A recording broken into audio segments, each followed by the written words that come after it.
Welcome to my YouTube channel. First time ನನ್ನ video ನೋಡ್ತಾ ಇದ್ರೆ ಸಬ್ಸ್ಕ್ರೈಬ್ ಮಾಡ್ಕೊಳ್ಳಿ, ಹಾಗೆ ಬೆಲ್ ಬಟನ್ ಒತ್ತಿ ವಿಡಿಯೋನ ಕೊನೆ ತನಕ ನೋಡಿ. ಗೋಲ್ಡ್ ಐಟಮ್ಸ್ ಬಗ್ಗೆ ಒಂದು ಇನ್ಫಾರ್ಮೇಶನ್ ಕೊಡ್ತಾ ಇದ್ದೀನಿ. ಇದರಲ್ಲಿ ಮದುವೆ ಸೀಸನ್ ಶುರುವಾಯಿತು, ಹಾಗೆ ಗೋಲ್ಡ್ ರೇಟ್ ಕೂಡ ಜಾಸ್ತಿ ಆಗಿದೆ. ಈಗ ಈ ಟೈಮಲ್ಲಿ ಯಾವ ಆಭರಣನ ಎಷ್ಟು ಕ್ಯಾರೆಟ್ ಗೋಲ್ಡಲ್ಲಿ ಮಾಡಿಸ್ಬೇಕು ಅನ್ನೋ ಒಂದು ಕನ್ಫ್ಯೂಷನ್ ಅಲ್ಲಿ ಇರ್ತೀರಾ.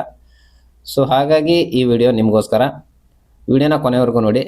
ಸೊ ಫಸ್ಟ್ ಒಂದು ತಿಳ್ಕೊಳ್ಳಿ, ನೀವು ಎಷ್ಟು ಕ್ಯಾರೆಟ್ ಗೋಲ್ಡಲ್ಲಿ ಎಷ್ಟು ಪರ್ಸೆಂಟೇಜ್ ಬಂಗಾರ ಇರುತ್ತೆ ಅಂತೇಳಿ. 22 ಕ್ಯಾರೆಟಲ್ಲಿ 92% ಬಂಗಾರ ಇರುತ್ತೆ, 20 ಕ್ಯಾರೆಟಲ್ಲಿ 84% ಬಂಗಾರ ಇರುತ್ತೆ, ಹಾಗೆ 18 ಕ್ಯಾರೆಟಲ್ಲಿ 75% ಬಂಗಾರ ಇರುತ್ತೆ. ಸೊ ನೀವು ಯಾವುದೇ ಆಭರಣ ತಗೊಳ್ಳೋ ಮೊದಲು ಒಂದು ತಿಳ್ಕೊಂಡಿರಿ, ನೀವು ತಗೊಳ್ತಿರೋ ಆಭರಣ ಡೈಲಿ ಯೂಸ್ಗೆ ಅಥವಾ ಫಂಕ್ಷನ್ ಯೂಸ್ಗೆ ಅಂತೇಳಿ. ನೀವು ಯಾವುದೇ ಆಭರಣ ಡೈಲಿ ಯೂಸ್ಗೆ ಮಾಡಿಸೋದಿದ್ರೆ ತಗೊಳ್ಳೋದಿದ್ರೆ ಅದನ್ನ 18 ಕ್ಯಾರೆಟಲ್ಲೇ ತಗೊಳ್ಳಿ, ಅಂದರೆ 75% ಬಂಗಾರದಲ್ಲಿ. ಅದು ತುಂಬ ದಿನ ಬಾಳಿಕೆ ಬರುವಂಥದ್ದು, ನೀವು ರಫ್ ಯೂಸ್ ಮಾಡಿದರೂ ಏನೂ ಕೂಡ ತೊಂದರೆ ಆಗೋದಿಲ್ಲ. ಸೊ ನೀವೀಗ ನಿಮ್ಮ ಹತ್ರ ಡೈಲಿ ಯೂಸ್ಗೆ ಒಂದು ಆಭರಣ ಇದೆ, ಫಂಕ್ಷನ್ ಯೂಸ್ಗೆ ಇನ್ನೊಂದು ಆಭರಣ ಯಾವುದೋ ಮಾಡಿಸ್ಬೇಕು ಅಂತ ಇದ್ರೆ ಅದು ಬೇಕಿದ್ರೆ ನೀವು 84ಅಲ್ಲಿ ಮಾಡಿಸ್ರಿ. ಚೆನ್ನಾಗಿ ಬರುತ್ತೆ, ಕ್ವಾಲಿಟಿನೂ ಚೆನ್ನಾಗಿರುತ್ತೆ, ಫಿನಿಶಿಂಗು ಚೆನ್ನಾಗಿ ಬರುತ್ತೆ ಅಲ್ಲಿ. ಅಂದರೆ ನೀವು ಮಾಂಗಲ್ಯ ಸರ ಇರ್ಬೋದು ಅಥವಾ ಆ್ಯಂಟಿಕ್ ಹಾರ, ನೆಕ್ಲೆಸ್, ಬಳೆ, ಈ ಥರ ಯಾವುದೇ ಡೈಲಿ ಯೂಸ್ ಬಿಟ್ಟು ಅಥವಾ ಫಂಕ್ಷನ್ ಯೂಸ್ಗೆ ಒಂದು ಮಾಡಿಸ್ಬೇಕು ಅನ್ನಂಗಿದ್ರೆ 84ಅಲ್ಲಿ ಮಾಡಿಸಿ.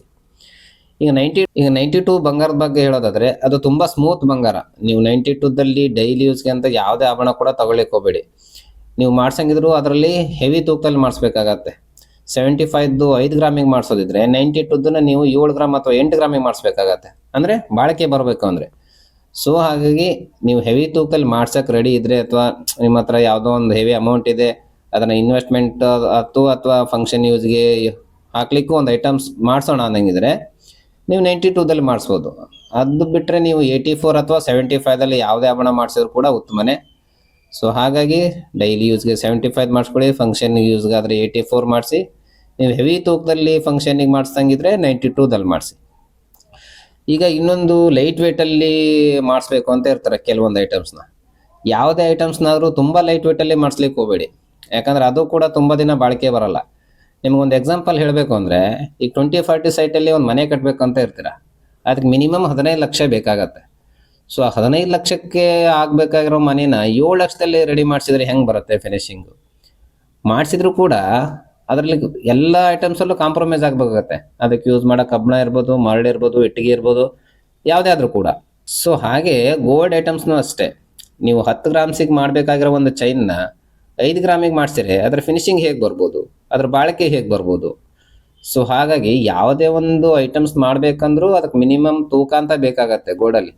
ಸೊ ಆ ಮಿನಿಮಮ್ ತೂಕದಲ್ಲಿ ಮಾಡಿಸಿದ್ರೆ ಮಾತ್ರ ನೀವು ಅದನ್ನು ಸ್ವಲ್ಪ ದಿನ ಬಾಳಿಕೆ ಬರೋ ಥರ ಯೂಸ್ ಮಾಡ್ಬೋದು. ಇಲ್ಲ ಮಾಡಿಸಿದ್ರು ಕೂಡ ಅದನ್ನು ಹಾಗೆ ತೆಗೆದಿಡ್ಲಿಕ್ಕೆ ಅಷ್ಟೇ, ಯಾವಾಗೋ ಒನ್ ಟೈಮ್ ಹಾಕಿದ್ವಿ ತೆಗೆದಿಟ್ವಿ ಅಷ್ಟಕ್ಕೆ ಮಾತ್ರ ಸೀಮಿತ. ಸೊ ಹಾಗಾಗಿ ಯಾವುದೇ ಐಟಮ್ ಕೂಡ ತುಂಬ ಲೈಟ್ ವೇಟಲ್ಲಿ ಸಿಗತ್ತೆ ಅಂತ ತಗೋಬೇಡಿ, ಮಾಡಿಸ್ಲಿಕ್ಕೂ ಹೋಗ್ಬೇಡಿ. ಸೊ ಈಗ ನಾನು ಫಾಲೋವರ್ಸ್ಗೆ ಒಂದು ಗಿಫ್ಟ್ ಅಂತ ಹೇಳಿದೆ. ಸೊ ಆ ಗಿಫ್ಟ್ ಏನು ಅಂದರೆ, ನೆಕ್ಸ್ಟು ನಾನು ಜ್ಯುವೆಲ್ರಿನ ಅನ್ಬಾಕ್ಸ್ ಮಾಡ್ತಾ ಇದ್ದೀನಿ. ನಾನು ಅನ್ಬಾಕ್ಸ್ ಮಾಡಿದ ಜ್ಯುವೆಲ್ರಿ ತೂಕವನ್ನು ಯಾರು ಸರಿಯಾಗಿ ಗೆಸ್ ಮಾಡಿ ಕಮೆಂಟ್ ಮಾಡ್ತಾರೋ ಅವರಿಗೆ ನನ್ನ ಕಡೆಯಿಂದ ಗಿಫ್ಟ್ ಸಿಗುತ್ತೆ. ಸೊ ಹಾಗಾಗಿ ನನ್ನ ಈ ಚಾನಲ್ನ ಸಬ್ಸ್ಕ್ರೈಬ್ ಮಾಡ್ಕೊಂಡಿರಬೇಕು, ನನ್ನ ಇನ್ಸ್ಟಾ ಐಡಿನ ಫಾಲೋ ಮಾಡಿರಬೇಕು. ಸೊ ಇದೆರಡು ಮಾಡಿಕೊಂಡ್ರೆ ನೀವು ಆ ತೂಕನ ಗೆಸ್ ಮಾಡಿದರೆ ನನ್ನ ಕಡೆಯಿಂದ ಗಿಫ್ಟ್ ಸಿಗುತ್ತೆ. ಸೊ ನನ್ನ ಚಾನಲ್ನ ಸಬ್ಸ್ಕ್ರೈಬ್ ಮಾಡ್ಕೊಳ್ಳಿ, ಹಾಗೆ ಇನ್ಸ್ಟಾ ಪೇಜ್ನ ಫಾಲೋ ಮಾಡ್ಕೊಳ್ಳಿ, ನನ್ನ ಕಡೆಯಿಂದ ಗಿಫ್ಟ್ ತೊಗೊಳ್ಳಿ. ಸೊ ನೆಕ್ಸ್ಟ್ ವಿಡಿಯೋದಲ್ಲಿ ಸಿಗ್ತೀನಿ, ಅನ್ಬಾಕ್ಸಿಂಗ್ ವಿಡಿಯೋದಲ್ಲಿ. Thank you so much.